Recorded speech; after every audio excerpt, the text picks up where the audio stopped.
আসসালামু আলাইকুম everyone, welcome back to my channel. আশা করি সকলে অনেক ভালো আছেন। আজকে আমি খুবই সহজ এবং সুস্বাদু বাঁধাকপি ভাজি শেয়ার করব। যারা নতুন রাঁধুনি আছেন, আশা করি আমার এই ভিডিওটি তাদের জন্য অনেক উপকারে আসবে। বিশেষ করে যারা ব্যাচেলর আছেন তাদের জন্য তো অনেক বেশি উপকার হবে। তো আমি কিভাবে বাঁধাকপি ভাজি করি সেই টিপসগুলোই আজ আপনাদের সাথে শেয়ার করব। অনেকেই বলেন যে বাঁধাকপি ভাজি করার পরে বাঁধাকপি ভাজি থেকে পানি বের হয়। এই টিপসগুলো যদি ফলো করেন তাহলে আশা করি আর সেটা হবে না। এখানে দেখতে পাচ্ছেন আমি ছোট সাইজের একটা বাঁধাকপিকে খুব ভালোভাবে কুচি করে কেটে নিয়েছি এবং সেটাকে কেটে ধুয়ে একটা স্টেইনারে কিন্তু আমি পানি ঝরানোর জন্য রেখে দিয়েছিলাম। এতে করে পানিটা খুব ভালোভাবে ঝরে যাবে। এখানে বাঁধাকপি ভাজি করব, সেজন্য আমি নিয়েছি ছোট সাইজের 2টা পেঁয়াজ। পেঁয়াজটাকে কুচি করে নিয়েছি। 5টা কাঁচামরিচ ফালি, আদা পেস্ট, রসুন পেস্ট, কিছু ধনেপাতা। আর এখানে নিয়েছি ছোট সাইজের কিছু চিংড়ি মাছ। এটা কিন্তু নদীর ছোট সাইজের চিংড়ি মাছটা। আমার কাছে মনে হয় এই ভাজিটাতে এই ছোট সাইজের চিংড়ি মাছগুলোই বেশি মজা লাগে খেতে। এখন আমি চুলায় একটা কড়াই বসিয়ে দিয়েছি এবং কড়াইটাকে একটু গরম করে কিছুটা তেল দিয়ে দিলাম। এখানে দিয়ে দিচ্ছি সেই কেটে রাখা পেঁয়াজগুলো। দিয়ে দিলাম স্বাদমতো লবণ। পেঁয়াজটাকে একটু হালকা করে ভেজে নিচ্ছি।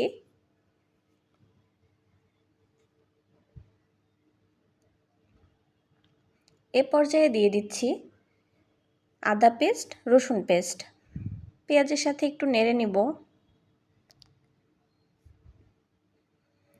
দিয়ে দিচ্ছি সেই কেটে বেছে ধুয়ে রাখা ছোট সাইজের চিংড়ি মাছগুলো। এই চিংড়িগুলো আর পেঁয়াজের সাথে একটু ভেজে নিতে হবে। দিয়ে দিচ্ছি হাফ চামচ হলুদ গুঁড়ো, হাফ চামচ কাশ্মীরি লাল মরিচ গুঁড়া, দিচ্ছি সামান্য ধনে গুঁড়ো। এগুলাকে একটু নেড়ে নিব। আমি কিন্তু এখানে কোনো রকম পানি ব্যবহার করিনি, কারণ বাঁধাকপি ভাজিটা করতে গেলে সামান্য পানি এমনিতেই উঠে। এখানে দিয়ে দিলাম আমি সেই কেটে ধুয়ে রাখা বাঁধাকপি কুচিগুলো। একটু নেড়ে চেড়ে এখন আমি কিছুটা সময় ভেজে নিচ্ছি। একটু উল্টাপাল্টা করে ভেজে নিতে হবে কিছুক্ষণ, যতক্ষণ পর্যন্ত দেখবেন আপনারা বাঁধাকপিটা সেদ্ধ না হচ্ছে। এ পর্যায়ে দিয়ে দিচ্ছি কিছুটা কাঁচামরিচ ফালিগুলো দিয়ে দিলাম। তারপরে দিয়ে দিচ্ছি ভাজা জিরে গুঁড়ো। আপনারা চাইলে এখানে জিরে গুঁড়োটা ব্যবহার নাও করতে পারেন, কিন্তু আমার কাছে এই চিংড়ি দিয়ে বাঁধাকপি ভাজিতে ভাজা জিরে গুঁড়োটা দিলে খুব সুন্দর একটা ফ্লেভার আসে আর খেতেও ভালো লাগে। এ পর্যায়ে দিয়ে দিচ্ছি কিছুটা ধনেপাতা কুচি। নেড়ে চেড়ে দেখুন আমি নামিয়ে নিয়েছি। বাঁধাকপির কিন্তু অনেক উপকারিতা আছে, আর এটা ভাজি করার সময় কিন্তু অবশ্যই খেয়াল রাখতে হবে নিচে যেন পুড়ে না যায়। তাহলে কিন্তু বাঁধাকপির এই যে সুন্দর একটা কালার এসেছে, এই কালারটা কিন্তু আর থাকবে না, নষ্ট হয়ে যাবে। যারা ভিডিওটি দেখছেন সবাইকে অনেক ধন্যবাদ জানাচ্ছি, আর যারা আমাকে শারীরিকভাবে সহায়তা করে যাচ্ছেন সবার প্রতি রইল কৃতজ্ঞতা।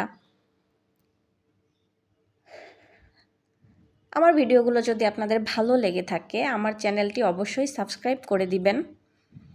সবাই ভালো থাকবেন, সুস্থ থাকবেন। আজ এ পর্যন্তই।